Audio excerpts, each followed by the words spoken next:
श्री दुर्गा सप्तशती पाठ का प्रथम अध्याय। ओम श्री गणेशाय नमः।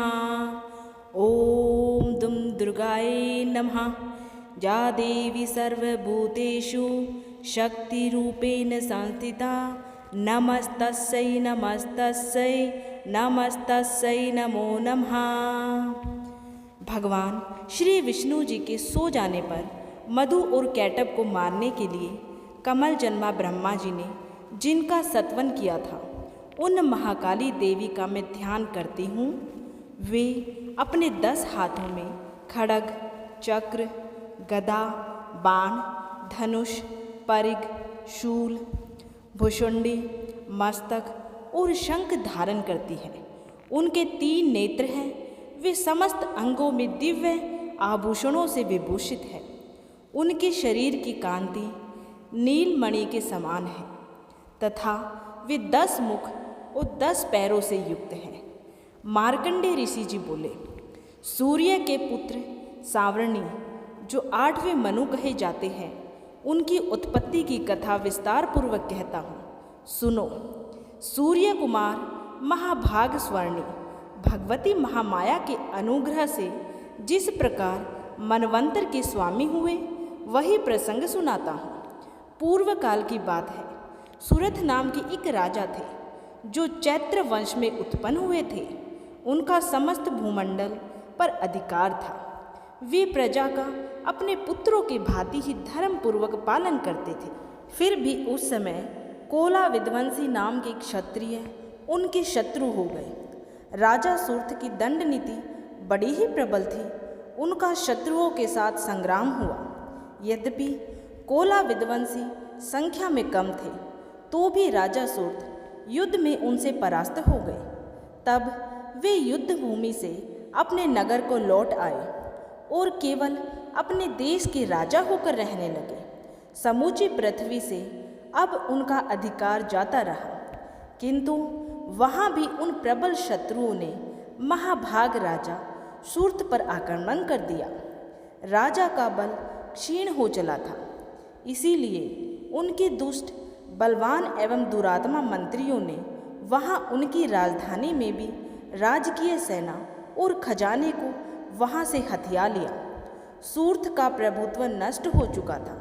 इसीलिए वे शिकार खेलने के बहाने घोड़े पर सवार होकर वहाँ से अकेले ही एक घने जंगल में चले गए। वहाँ उन्होंने मेधा मुनि का आश्रम देखा, जहाँ कितने ही हिंसक जीव अपनी स्वाभाविक हिंसावृत्ति छोड़कर परम शांत भाव से रह रहे थे। मुनि के बहुत से शिष्य उस वन की शोभा बढ़ा रहे थे। वहाँ जाने पर मुनि ने उनका सत्कार किया। उन मुनि श्रेष्ठ के आश्रम में राजा सूर्थ इधर उधर विचरते हुए कुछ काल तक वहाँ रहे। फिर ममता से आकृष्टित होकर उस आश्रम में इस प्रकार चिंता करने लगे, पूर्व काल में मेरे पूर्वजों ने जिसका पालन किया था, वही नगर आज मुझसे रहित है।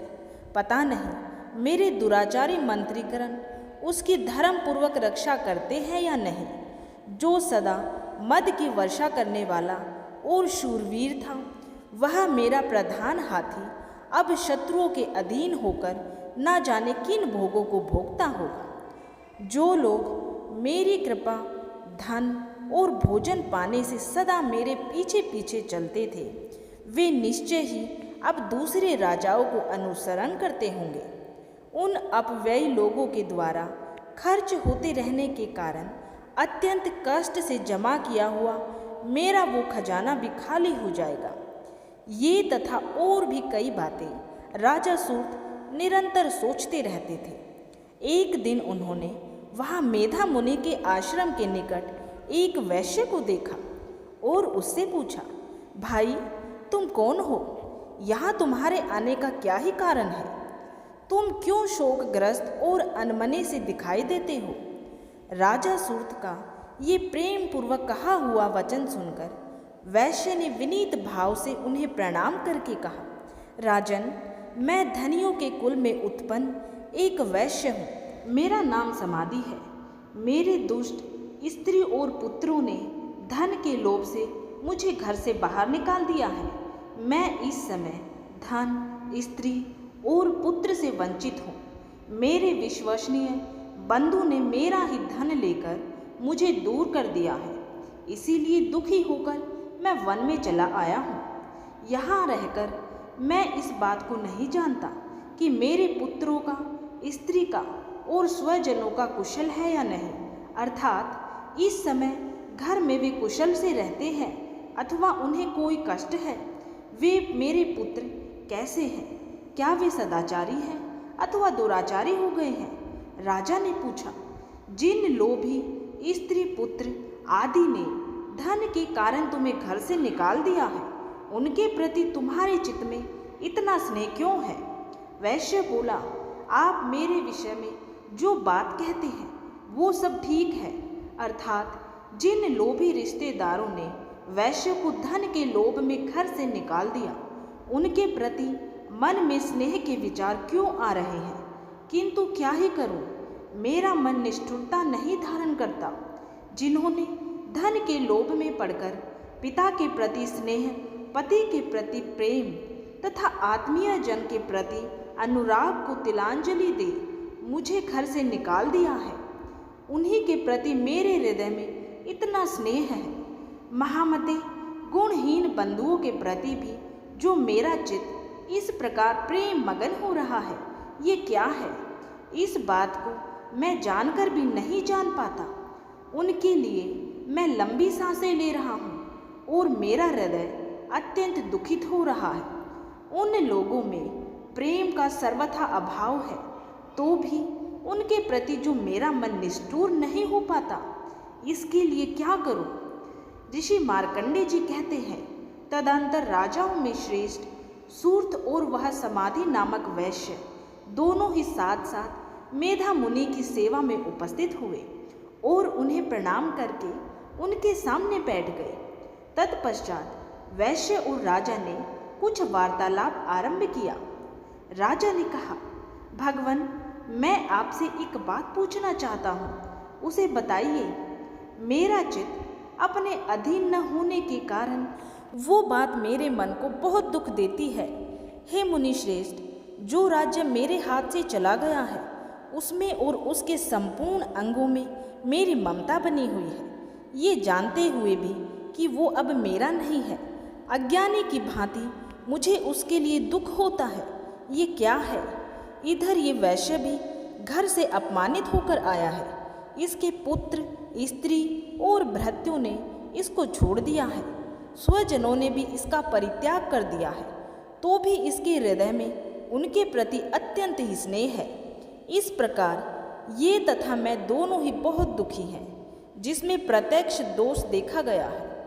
उस विषय के लिए भी हमारे मन में ममता जनित आकर्षण पैदा हो रहा है। हे महाभाग, हम दोनों समझदार हैं, तो भी हम में जो मोह पैदा हुआ है, ये क्या ही है? विवेक शून्य पुरुष की भांति मुझ में और इसमें भी ये मूढ़ता प्रत्यक्ष दिखाई देती है। ऋषि बोले, हे महाभाग, विषय मार्ग का ज्ञान सब जीवों को है। इसी प्रकार विषय भी सबके लिए अलग अलग है।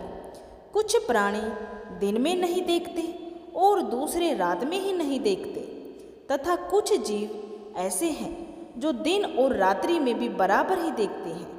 ये ठीक है कि मनुष्य समझदार होते हैं, किंतु केवल वे ही ऐसे नहीं होते। पशु, पक्षी और मृग आदि सभी प्राणी भी समझदार होते हैं। मनुष्यों की समझ भी वैसी ही होती है जैसी उन मृग और पक्षियों की होती है, तथा जैसी मनुष्यों की होती है वैसी ही उन मृग, पक्षी आदि की होती है। ये तथा अन्य बातें भी प्रायः दोनों में समान ही है।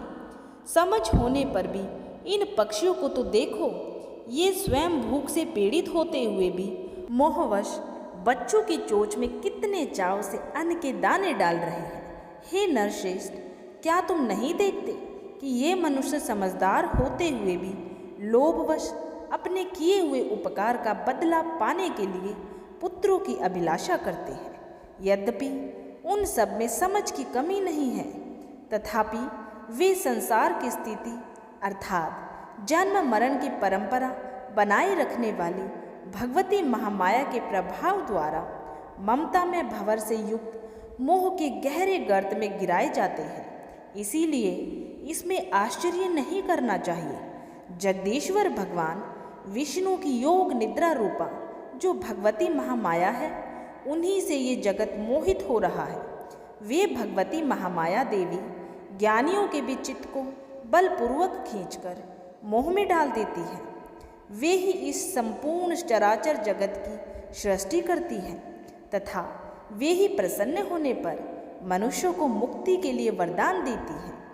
वे ही पराविद्या, संसार बंधन और मोक्ष की हेतुभूता सनातनी देवी तथा संपूर्ण ईश्वरों की भी अधीश्वरी है। तब राजा ने पूछा, हे भगवान, जिन्हें आप महामाया कहते हैं, वे देवी कौन है? हे ब्रह्मांड, उनका आविर्भाव कैसे हुआ तथा उनके चरित्र कौन कौन हैं?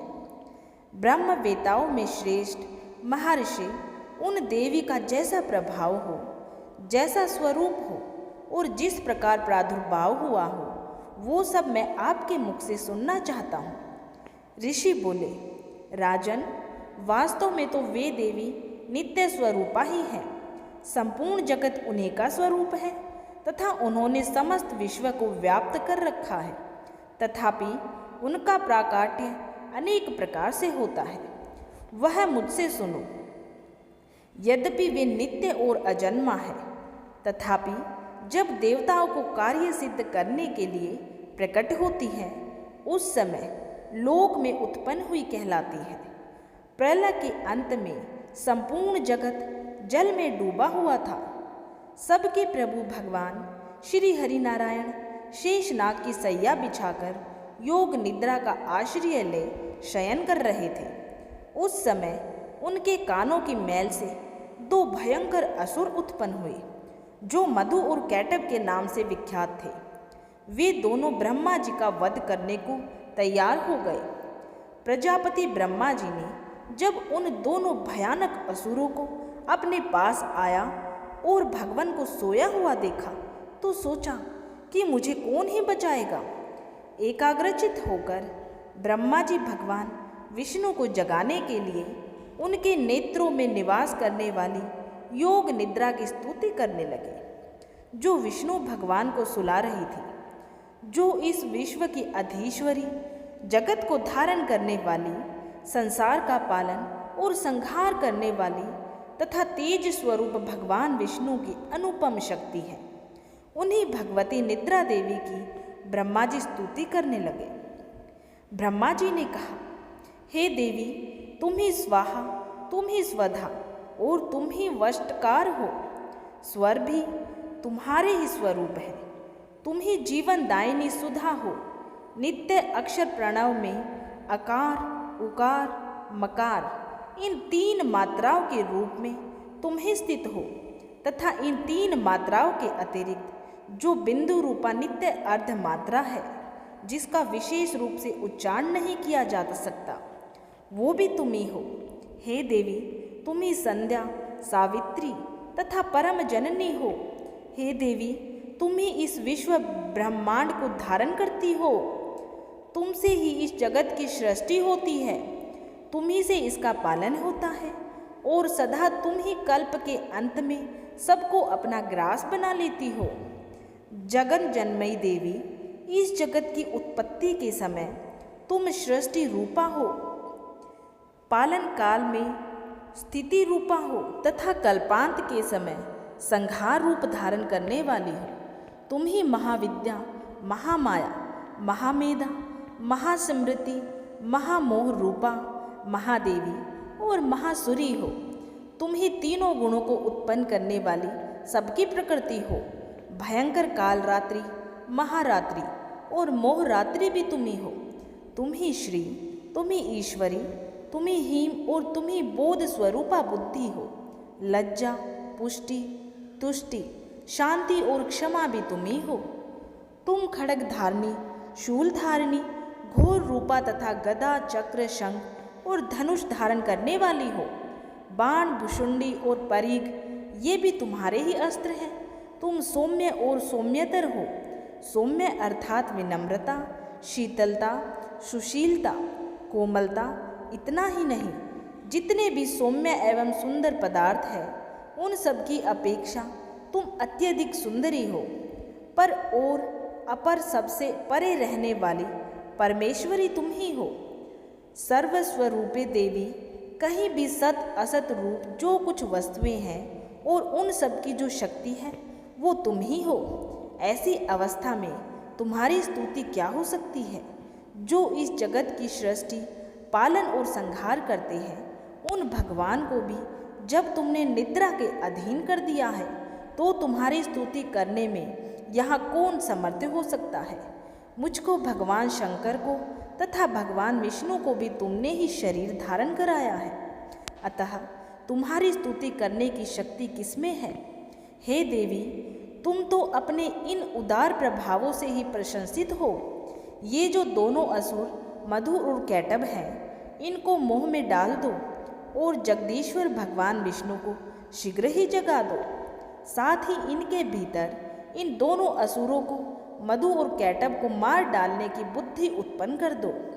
ऋषि कहते हैं, हे राजन, जब ब्रह्मा जी ने वहाँ मधु और कैटभ को मारने के उद्देश्य से भगवान श्री हरिनारायण को जगाने के लिए तमोगुण की अधिष्ठात्री देवी योग निद्रा की इस प्रकार स्तुति की, तब वे भगवान के नेत्र, मुख, नासिका, बाहु, हृदय और वक्ष स्थल से निकलकर अव्यक्त जन्मा ब्रह्मा जी की दृष्टि के समक्ष खड़ी हो गई। योग निद्रा से मुक्त होने पर जगत के स्वामी भगवान जनार्दन उस एकार्णव के जल में शेषनाग की सैया से जाग उठे।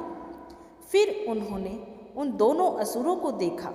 वे दुरात्मा मधु और कैटभ अत्यंत बलवान तथा पराक्रमी थे और क्रोध से आंखें लाल किए ब्रह्मा जी को खा जाने के लिए उद्योग कर रहे थे।